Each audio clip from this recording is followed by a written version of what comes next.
Hi everyone, a very good evening and a very warm welcome to yet another Edelweiss Connect classroom session. My name is Vikram Masand and I am here to discuss and share my thoughts on something which I believe is a very important aspect towards wealth creation: asset allocation. During the course of the next about 30 odd minutes, I will endeavor to share with you 4 steps that we must all follow to ensure a successful asset allocation of our investments. This is going to be our agenda that I endeavor to cover in the next 30 odd minutes. We will begin with not only identifying but also ascertaining the importance of having a reason to invest. We all invest, right? And we all use our investments for whatever is our future requirement. But was this future requirement wherein we utilized our investment really the reason for our investment? Or was it that, there was something which came up, these funds were somewhere accumulated or somewhere available at that point in time, and then we matched the two and made those funds available for the reason that was not planned, but somehow was now prevalent for me to provide for, right? So at that point in time, whatever was available, we made the arrangements as available. But can we always continue like this? What will happen if we continue like this and do not actually think of reasons for investments? That's something which we will touch upon.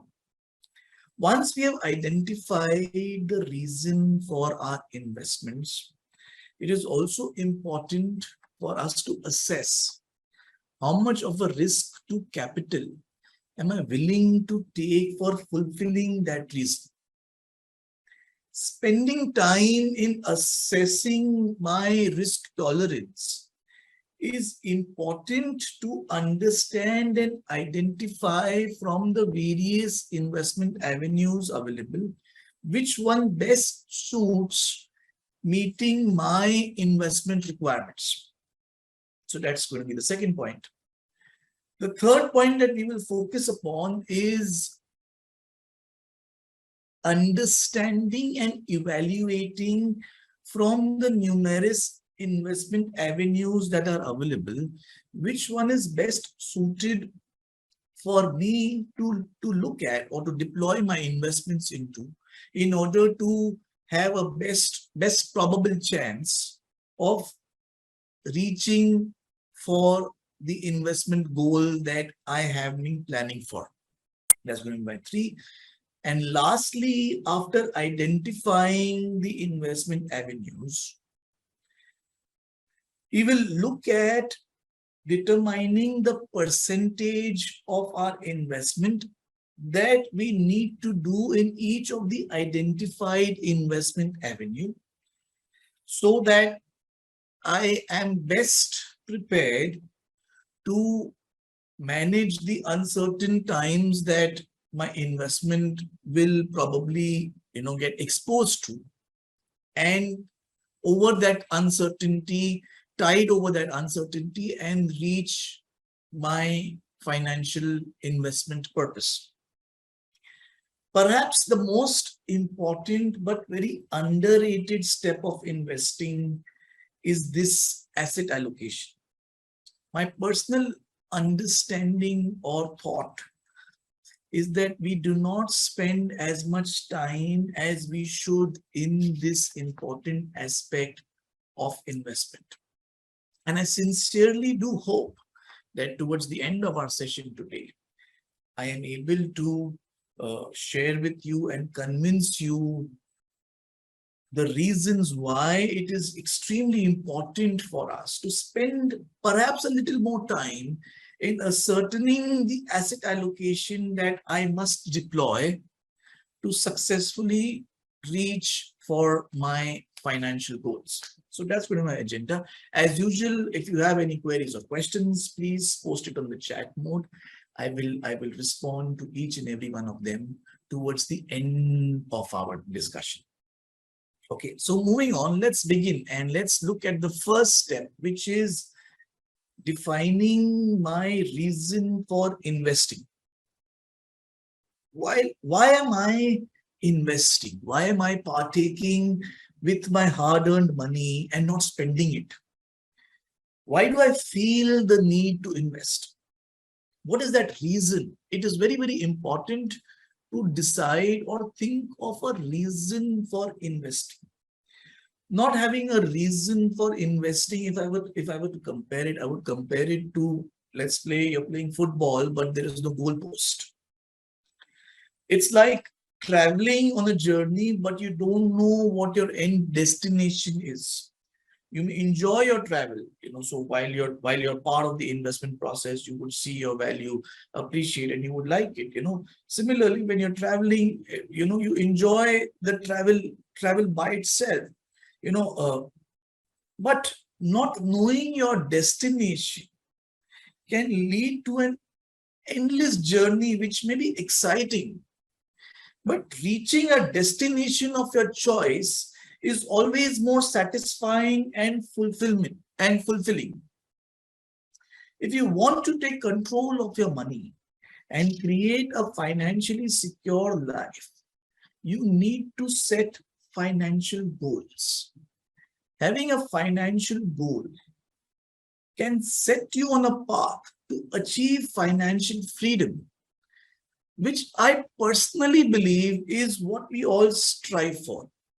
And this can be done if we take this first step of defining clear financial goals.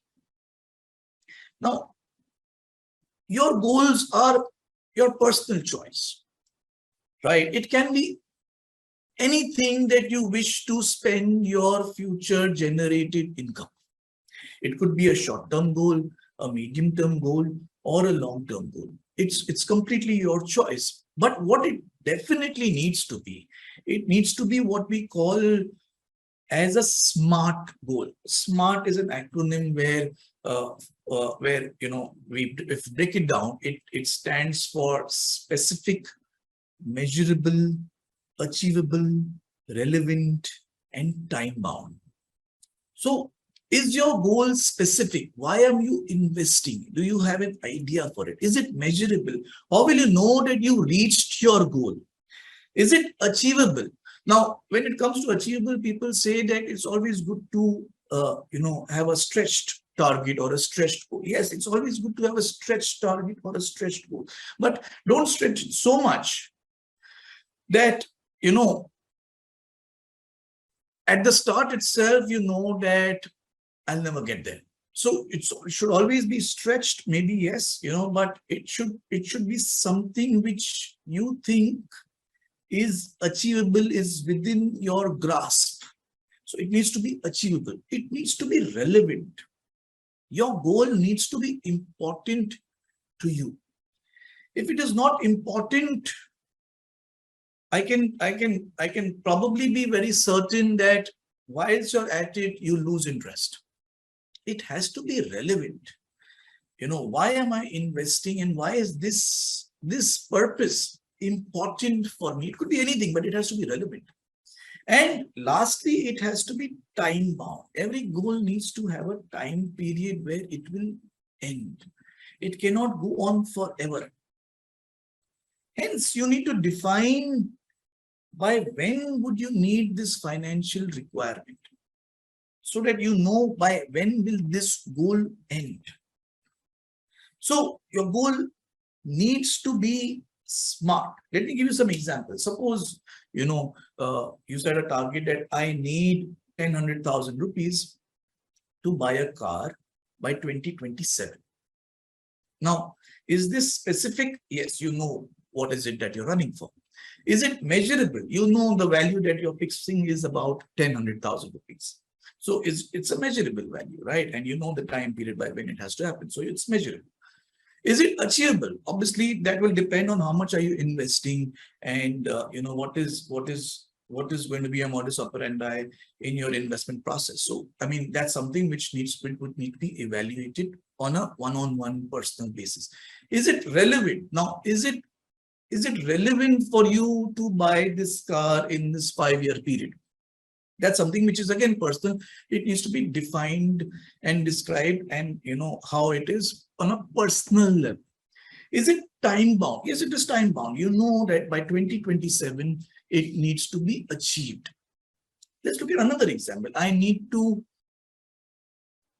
have 100,000 rupees or 50 lakh rupees to buy a second home by 2032. Again, it's specific. You know the purpose, it's measurable, you know what's the value by when. Is it achievable? Again, can be something which you need to evaluate personally. Is it relevant? Is it relevant for you to buy a second house, or you're just looking at it because there is a lot of talk around, a lot of your friends and relatives looking at buying a weekend home, so you are also jumping in the bandwagon, but somewhere you're not thinking it's relevant. So obviously during this course it will lose its fizz. So it has to be relevant, and it's time bound. What this very clearly does is this gives you a purpose. This gives you a sense of achievement when your goal is realized. And this becomes your motivation, incentive to continue to stay invested or continue investing over this period of time. Hence, defining a SMART goal is something which is extremely essential for all your future financial requirements. Clearly, having goals has its own benefits, right? I mean, number one, very clearly, depending on your goal, you choose an appropriate strategy. You measure your progress, and once if you see you're on the path of reaching that goal, it somewhere gets you motivated. You know your priorities. You know, why are you investing? Why is it important to you? This somewhere helps you create some kind of an accountability, as well as improve your money mindset. In your mind, you know what is the purpose that you're investing. If you know that somewhere you need to invest more, then that kind of helps you in budgeting appropriately, because that kind of gets a sense of importance to you. So it improves your money mindset. And overall, if you start planning in this way, what it does is it somewhere makes you a little more confident of your future. You are defining your purpose, investing basis that purpose, and this makes you be more in control and thus more confident. So that's your first, define your reason to invest. The next step is to know your risk tolerance.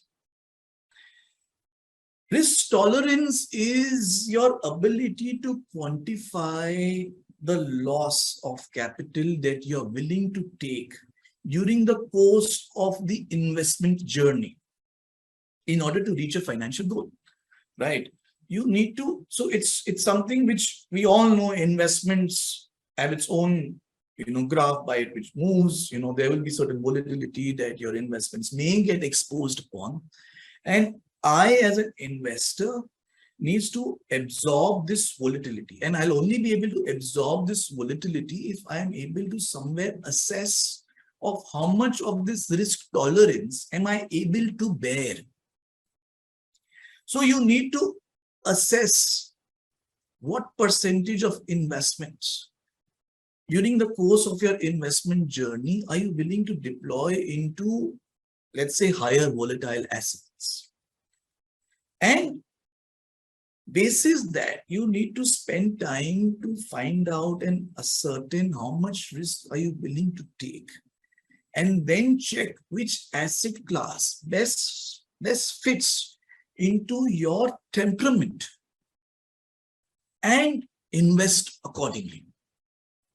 So that's what is your next step, knowing your risk tolerance. many of us actually do not spend too much time in assessing our risk tolerance. We invest into asset classes, right? And we invest predominantly basis our current understanding and perhaps market noise. And then, if and when the tide turns, it somehow, you know, makes me start questioning my own investment decision, and then what happens is we kind of start to wonder what our next step of action should be. Your investments hold the key to achieving your financial goals, and assessing your risk tolerance is the key to your financial freedom. Let's talk of risk versus reward. There is a very, very direct correlation between risk and rewards. We all know, we all understand, and we all agree that all investments come with a certain degree of risk. And this risk is usually tied with the potential of future reward. What that means is, investments with the potential to return the most also usually have the potential to lose the most. As an investor, it is extremely important to understand my personal risk tolerance and only then decide upon the percentage of investment in various available asset classes and security. So that's the second step. So your first step was defining your reason to investment. The second step was assessing your risk tolerance. And your third step is knowing the investment avenues available for investments. There are a plethora of investment avenues available. Just to name a few common ones. So you could invest in equity, you could go direct or through mutual funds, you could invest in the fixed income space, you could do an FD, you could look at corporate bonds, you could look at G-Secs, you could look at PSU bonds. Then there are commodities, and gold and silver are predominantly the two common investment avenues in the commodity space. And then there are others. It could be real estate, it could be art, it could be cash, it could be the new age investment avenues like cryptocurrencies. We look at some of these and we look at some benefits that these provide for all of us, so that we all are on the same level of understanding when it comes to deciding upon which investment avenue should I be choosing. Okay, so let's start with equity. Clearly, a number of benefits when it comes to investing in equity or equity-oriented schemes. One is obviously ownership. When I'm buying shares of a company, I become that percentage holding that I have, that percentage of an owner.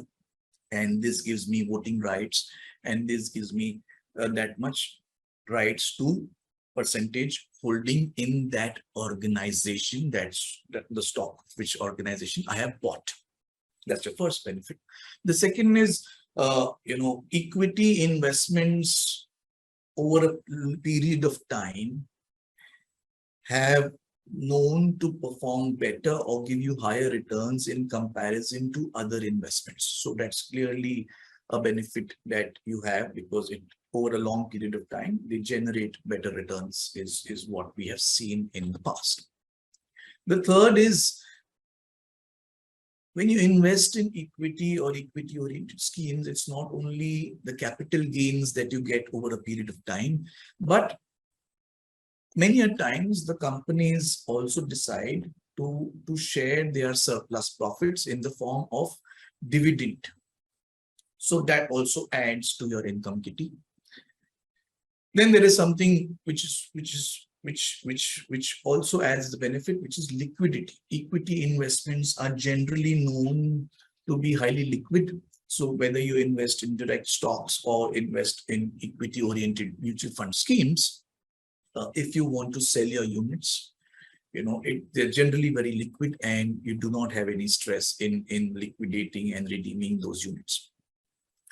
As I was talking about returns, these returns over a period of time and over the long run have known to not only beat inflation, but also facilitate your journey towards wealth creation. So that's another advantage. Equity investments also have a lot of flexibility. As an investor, I can invest small amounts, I can purchase stocks in various companies across, market capitalization. So there's a lot of flexibility in choosing what I want to invest into and how much I want to deploy. And the last benefit that equity provides is there is a certain tax advantage. So the tax advantage that you have is very clear. On long-term capital gains up to 1 lakh rupees is exempt from tax. Long-term capital gains over 1 lakh rupees stands to be taxed about 10%. Short-term capital gains are taxed about 15%. So these are the benefits of investing in the equity or equity-oriented mutual fund schemes. Then on the other side, you have fixed income investments.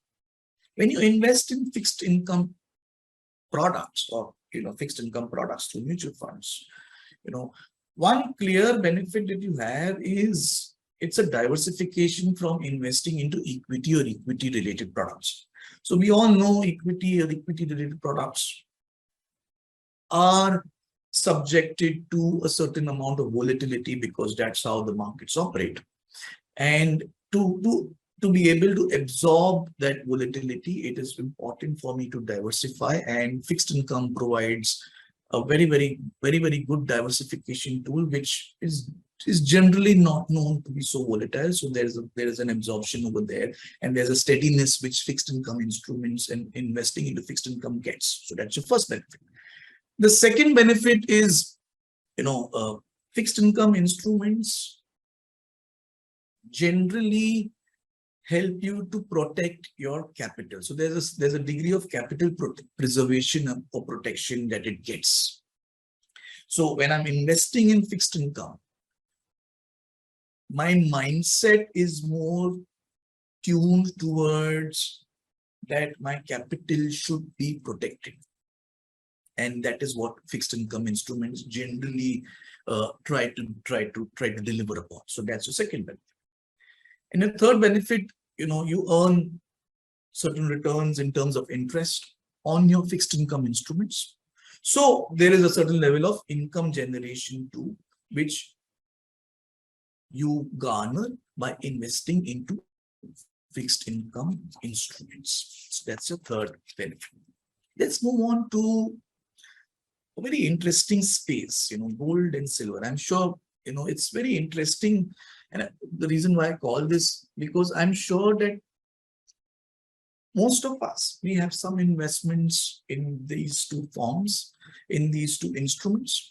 And even if I don't have an investment, I have an opinion on it. So it's very interesting, right? So when you talk of, let's say, gold, predominantly gold is either used for investment or jewelry purposes. So it's a very consuming personal kind of a product.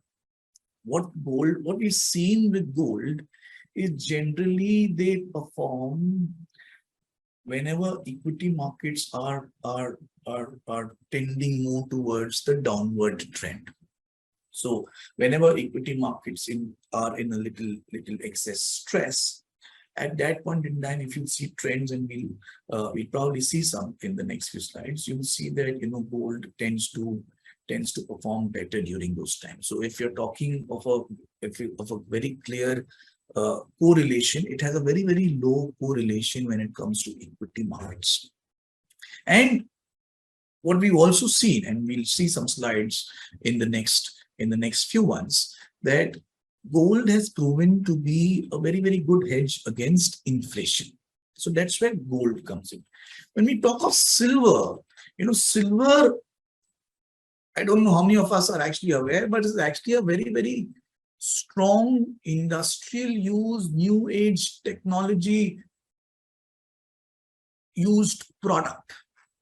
So silver actually, works well when equity markets are also doing well. So So if you see a precious market rally, or when you see equity markets, usually rallying, what you actually see at that point in time is, I mean, why is equity markets being extremely bullish, or when you're in a bull phase, what is general perception is, there is, these stocks are performing well. That means there is sale of the products that these stocks are representing, and clearly sale of these products means that there will be a demand for these products, because of which this demand is then getting reflecting in the stock prices. So that's one side of the story. But what it also tells me is that if there is sale, then if I am that product manufacturer, I would want to manufacture more. If I see more demand, I would want to manufacture more, right? And because I want to manufacture more, what then I will do is I will procure raw material, and silver is a very important raw material in some industries, which we will see next. So clearly during good equity bull runs, you will see silver performing very well. So that's one very strong reason, which I don't know how many of us actually look at. Over a period of time, what is also true is that it not only proves to be a good hedge against inflation, but it has an even lower correlation than gold when it comes to equity markets. So silver, that's where silver has its own benefits and advantages. Now let's look at both of these in a little more detail. The reason why I'm spending a little more time on this is because when we talk of equity, when you talk of fixed income, we have a little enhanced understanding. When it comes to gold and silver, we probably have an understanding, we probably have an opinion, but probably there are facets which somewhere get ignored. So I would just like to highlight those predominantly, so that we are all on a similar page when it comes to these products. So look at this. I mean, when you look at the graph on the left-hand side, and this is data from calendar year 2006 up to 2021. Clearly, when you compare gold returns to your consumer price index, predominantly it has given you more returns on a year-on-year basis in comparison to your inflation. So when I was talking about a hedge against inflation, clearly the data also supports this. On the right-hand side, when you see this other graph over a 1 year, 3 year, 5 year, and 10 year period, clearly again over there, the data substantiates the fact that gold is a hedge against inflation. So that's where gold stands for. When it comes to silver, as I was saying, when you talk of silver, I like to call this silver is like gold on steroids. So if you look at this, when I was talking to you some time back about how silver actually works well during bull market phase, there are 3 bull market phases over here that we've identified. So between 2005 and 8, 2009 and 10, and 2020 to 2021. And clearly prices of silver in all these 3 bull market phases have outperformed even gold. So that's the comparison that we are doing. So like I was telling you some time back, silver as a product has a very strong industrial use. It is used in smartphones, it is used in solar panels, it is used in electric vehicles. So all of these new age businesses are having silver as a very strong raw material. And that's where the strongest demand for silver is. In fact, 56% of silver consumption is industrial. So 33% is jewelry and personal consumption, religious objects. So a lot of religious idols are predominantly made in silver. And only about 11% is actually a pure investment, where you're looking at coins and bars. So this is the breakup of how silver is being used. And the important part to remember is, one side, there is a rising demand because there is an industrial consumption. But what is also important to remember is supply is limited. And clearly, because of this limited supply, whenever demand for silver goes up, you will see that there is a spike in silver prices. So that's where the relationship between your demand and supply in silver, because it is a limited supply product. And during bull markets, you usually see an enhanced demand. You will see that this is how these prices are moving up. Some benefits of investing in gold and silver funds. You can invest in small amounts. Usually when you're investing in gold and silver, you need a higher sum. But if you're investing in gold and silver funds, you can invest in small amounts. Quality is something which is always debatable when it comes to these precious metals. And even though there are certificates and all of this now which are being provided, but at the same time, if you want to be rest assured of quality, I can tell you that the schemes investing in gold and silver are investing in the highest rated quality. So that's something which is done. Third, it's very easily redeemable. If ever you need money, you can redeem this and get your money back. It is extremely safe. There is no stress of loss or theft. You don't have to buy lockers to store this. And so there is a high level of safety. You can track investments in this because it's clearly linked, and it's easily available on company websites, on applications of companies. So in order to know how much money you've made, it's very easy to track over here. And lastly, and most importantly, it is a very, very strong portfolio diversification tool. It is a very good hedge against volatility, as we've seen. So gold will perform when the market's down. So in portfolio, if you're looking at portfolio returns, even when the equity markets are not performing, you would probably have gold as performing, and that kind of giving you a decent return, overall return in that year. And silver, equity market,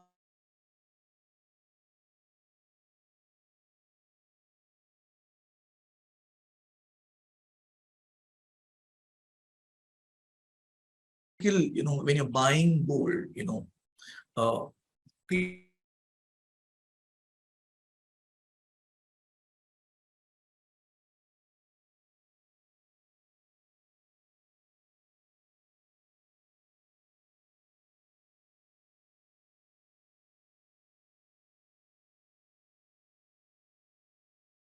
on a higher side when you're looking at physical investments. And storage is always a problem. You would need to buy space to store them safely, which would be in the form of a locker, and getting a locker by itself may be a challenge for a lot of us. So so that's where physical challenges are. When it comes to digital, obviously purity and prices, purity is guaranteed, prices are uniform, investment amounts can be small, and since it's digital, storage is not a major issue. So that's a third step, knowing your investment avenues. And the last step that I would want to talk to you about is doing your asset allocation. Once you've identified your reason for investment, ascertained your risk tolerance, decided upon which investment avenue or asset class do you want to invest into in order for you to reach that goal, the fourth and final step is to decide upon the percentage of your investment that will go in each of these asset classes. That is what we do is create something known as an asset allocation. Completing your asset allocation will give you the best probable chance to fulfill your financial goals and thereby also keep market volatility or uncertainty within bearable limits.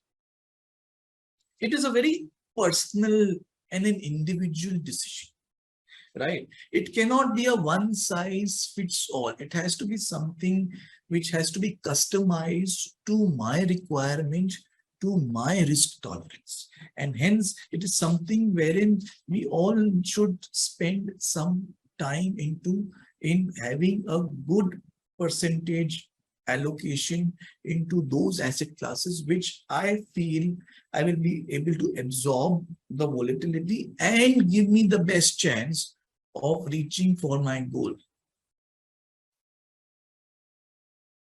Portfolio diversification into different asset classes like equity, fixed income, gold, silver, maybe even real estate, cash, not only ensures that I am limiting my exposure into each of these investment asset classes, but as all of these asset classes react differently to macroeconomic factors or even market dynamics, a diversified portfolio has the ability to be better prepared to lessen any financial impact due to these macroeconomic factors or market dynamics and sentiments. It will become an aid to help me successfully reach and fulfill my financial goals. And if that is done correctly and judiciously. So this should be your core reason of creating this asset allocation for your financial requirements. My apologies. Clearly, benefits, asset allocation clearly means that I'm diversifying my investments, and diversification helps in reducing risks of each of the asset classes. And overall, this reduction in risk also aids me in generating what we call as optimal returns as to what level of risk am I able to absorb. Basis that, what are those returns that I should be getting is something which I will look at. Creating an asset allocation also helps in addressing my liquidity needs as and when I need money. A good asset allocation will generally be in liquid assets, and that will help me manage my liquidity needs as and when they arise. And lastly, and most definitely, it helps me in achieving my financial goal by keeping my level of stress or the level of volatility that I can absorb in check. So that's where it becomes an extremely important tool. And I would urge all of you to please spend a little more time in deciding on your percentage of investments into the various investment avenues and create an asset allocation for whatever is your reason for investments. This is what I had for all of you, and I would now like to respond to any queries, questions, thoughts that you have before we can close our meeting.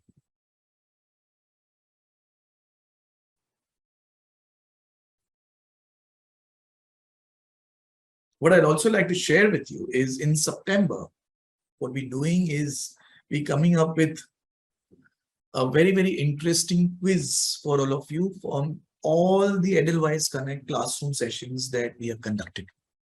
So in case you missed any of these, you can go to our link or go to a YouTube link, which is Edelweiss Mutual Fund. You can search for it, you'll get it. And over there are various videos on the Edelweiss Connect classroom that we have done. Please go through them because it's going to be a very exciting quiz with very exciting prizes. So we look forward to your participation in that quiz too. Okay, let's look at questions. Okay, so I have one question. In portfolio, how much gold we can keep? It's very, so usually, what people say is that your allocation in precious metals should not go beyond 5% is what generally people talk of. So about 5% is what I would suggest as a number to start with. Of course, there are times when you feel markets are volatile, and at that point in time you could do a strategic allocation to enhance your allocation there. And at the same time, there are times when you may think that the markets may be well placed to generate a little more return. So you may also look at a tactical allocation of reducing that to a certain extent.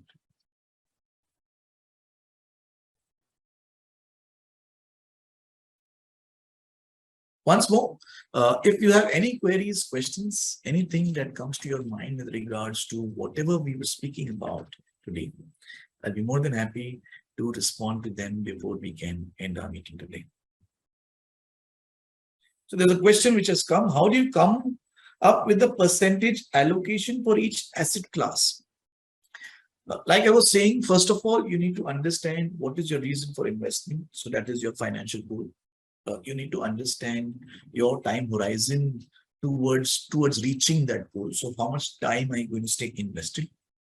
Basis your time in the investment markets, you determine what is the risk tolerance that you are ready to absorb. So if you have a short-term goal, so for example, if you're deploying money just for about 2 years or 1 year, obviously, you may not want to invest in very high volatile instruments at that point in time. So basis that, your allocation will skew more towards the lower volatility products. At the same time, if you're investing for a period of about 10, 12, 15 years, maybe more, at that point in time, maybe you may think that I can expose my investments to a little more volatility. So it has to be customized. Like I was saying, it cannot be a one size fits all. You need to look at what is your reason, time horizon, what is your risk tolerance, and basis that decide upon the percentage of asset allocation.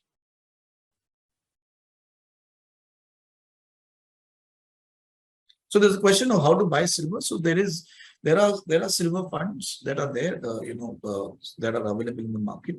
There is a commodity market also available. We also have a fund on which is a combination of gold and silver. So there are schemes which are available, which you may choose from to invest.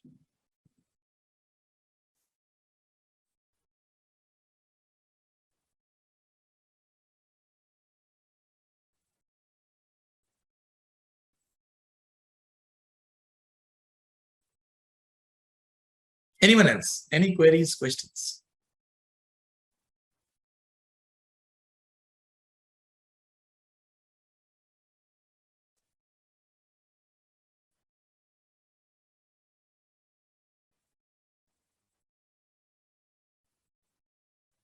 So there's a question where I've got a question saying, is spending on insurance out of investment in 4 categories of investments you discussed. So technically, insurance has a different reason. We are talking of financial goals, so in that sense, I would want to stay with pure investment products rather than diluting our discussion. So I leave it at that.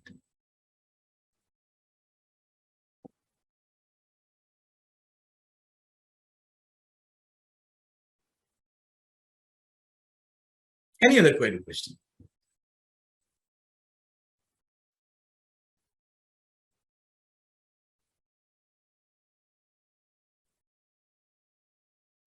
Okay, so once again, I'd like to remind you that in September, we are coming up with a very, very exciting quiz. So please, if you've not been part of the Edelweiss Connect classrooms that we've done, then go through the videos on Edelweiss Mutual Fund on our YouTube channel. And, we look forward to connecting with you again and carry on with a new topic in the near future.